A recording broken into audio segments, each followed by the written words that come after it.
For some reason, comic books have become the soft landing spot for failed writers and producers in Hollywood. They always just seem to get a gig. Christopher can't write well, can't write screenplays anymore. Go to Marvel Comics. You'll get picked up by DC Comics as well. And one of the latest people to fall down to comic books is Sabir Pirzada. And you're probably wondering, Wes, who the hell is Sabir Pirzada? Nobody of note if you're a comic book reader or even if you like television, but this is one of the producers behind, I believe, Moon Knight and then the Miss Marvel TV show. And he somehow turned that into co-writing Miss Marvel anytime Iman Vellani was on the thing. Did do like a one-shot like solo presentation where you had a sassy Mosk that was talking massive amounts of crap to people, I believe in New Jersey, wherever Miss Marvel is from. And somehow we ended up getting Spirits of Vengeance this week from Sabir Pirzada, Sean Damian Hill on art.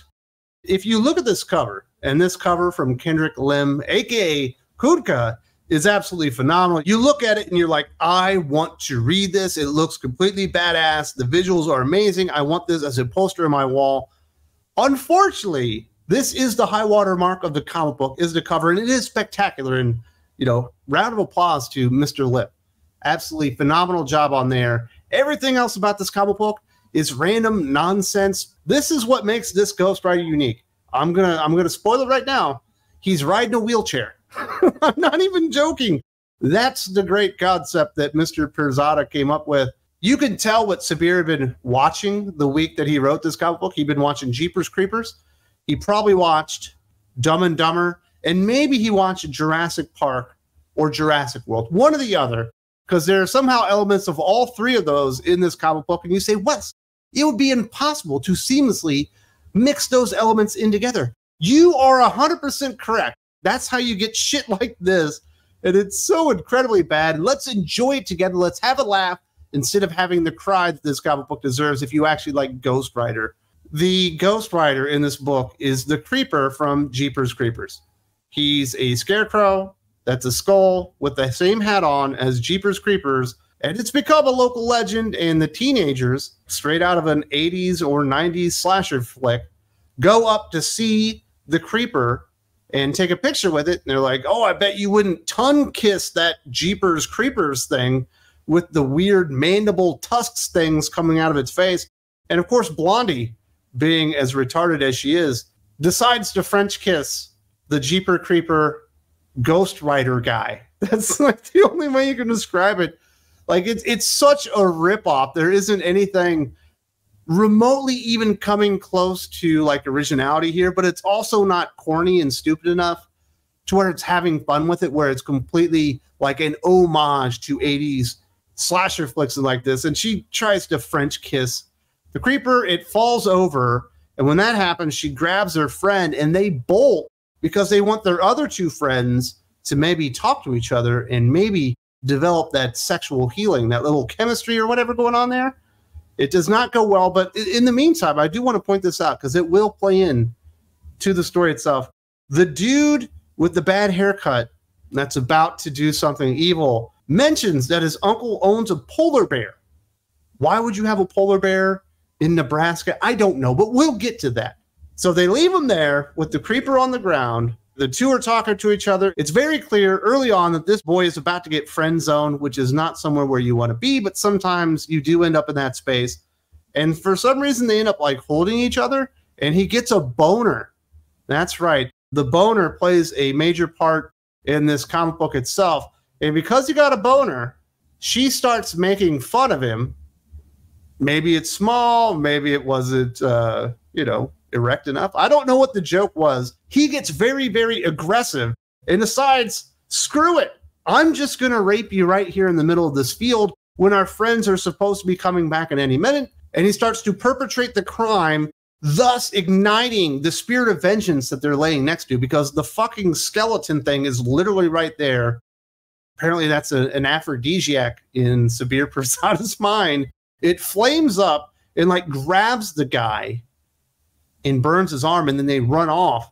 And then the farmer comes up. He's like, huh, you flamed up again. I don't see you very often. Every once in a while you flame up and I try to help you, but you can never find your actual host again. Isn't this weird? and he like rolls around, not joking, in his Ghost Rider wheelchair, and then they start cooking marshmallows over an open flame and talking about old times. When Seabass and the boys from Dumb and Dumber arrive, apparently that's this kid's uncle, and he like starts talking crap to a decrepit skeleton with a leather jacket in a wheelchair with a flaming head.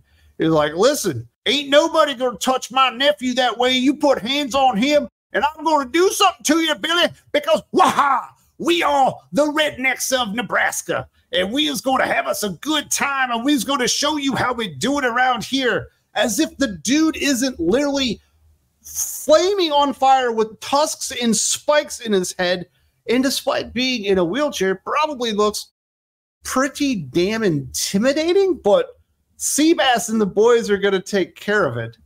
And I mentioned earlier that he has a polar bear, right? That's part of the story. And he has the polar bear like hooked up to the back of his truck, because everybody in Nebraska has polar bears, and it does not go well for Seabass and the boys. Turns out the Spirit of Vengeance, the guy that's on fire, is a formidable foe. He starts taking care of them. I shit you not, this is a real scene from a comic book. The nephew with the burns on the arm runs to the crate to unleash the polar bear, and a fucking velociraptor comes out.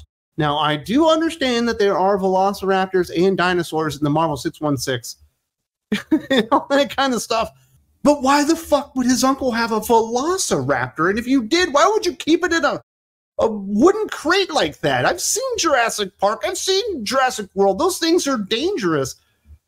And why would your nephew think you have a fucking polar bear if you had a dinosaur?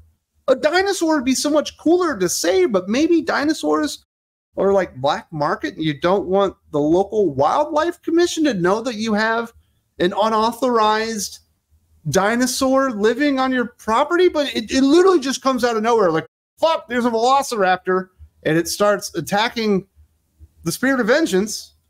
Why is the velociraptor attacking the Spirit of Vengeance? Probably looks like the most dangerous thing there. It's probably working on full instinct, but it goes after him and he takes care of the velociraptor, I think. I believe that happens, but it's no fucking rain on the comic book. Somehow we got Jeeper Creepers, and we got a thumbs up from the Apple computer here.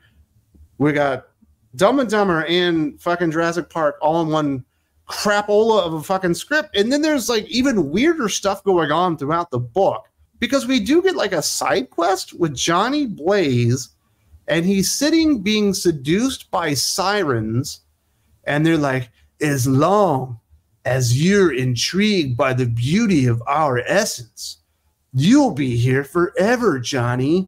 And he's like, well, the thing you don't know about stuntmen is we're easily distracted.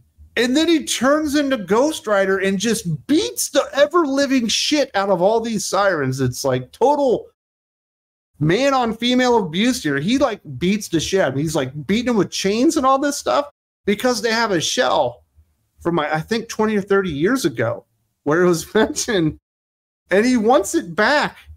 And they turn into birds.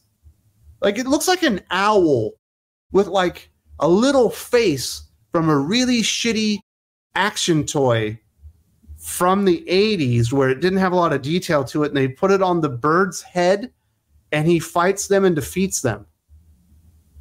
I don't know about you guys, but I was, and I still am, I don't want to sell it too much in past tense. I was just like, what the fuck is going on here? Why is he, what is this shell? And then, of course, you've noticed, maybe the thing that's almost as offensive as the terrible writing from Sabir Pirzada is the art from Sean Davian Hill.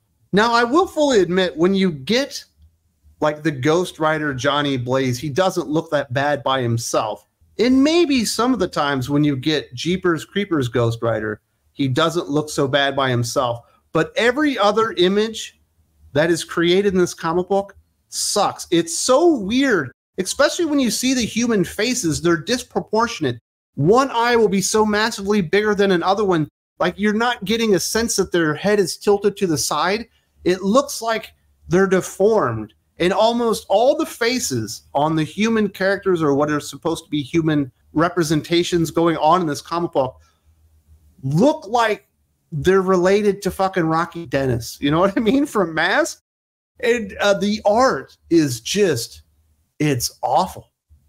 I've seen Sean Damian Hill before. I've never thought he was great. And I have thought he was bad before, but this is certainly the worst art that I've ever seen from Sean Damian Hill. Like, there are some really, really, really bad illustrations in this comic book, which is the cherry on top, and the art that this comic book deserved from Sabir Pirzada. There's some really bad stuff this week. You know, I talked about Super Sun, Absolute Power Super Sun. On Monday, we're going to review Dazzler #1 with Doc, at least on YouTube. If you're a member of the Doc is Right Patreon, you'll actually get it on Sunday, the fully unedited version of the review, which should be a doozy because that is a really bad comic book. I think this was the worst one of the week. Just as far as the art is awful, the structure of the story is incomprehensible. It achieves nothing, but it does have the most fucking spectacular cover probably of the entire week. Like, it is such a cool cover. And then when you open it up, it's disappointment, disappointment, disappointment. I don't know why Marvel keeps like letting these Hollywood never will be's and fucking leftovers end up on their plate instead of actually going out there and finding and developing real comic book writers. The best idea this dude has come up with was a mosque that was talking crap on Miss Marvel and the other members of the Muslim community in New Jersey because they weren't acting right or something like this. That idea was better than this comic book. Shockingly, because that's one of the worst ideas I've ever seen in my life. And I made a video about that already, talking about this guy's work because it was so stupid at the time. Didn't realize I would be talking about Sabir Pirzada's terrible take when it comes to creativity this quickly. If you would like to see just how terrible this writer is with the creative, this isn't the only incident out there. We've also got the Sassy Mosque in New Jersey. If you didn't see this video, like, this is fucking weird too. Really strange.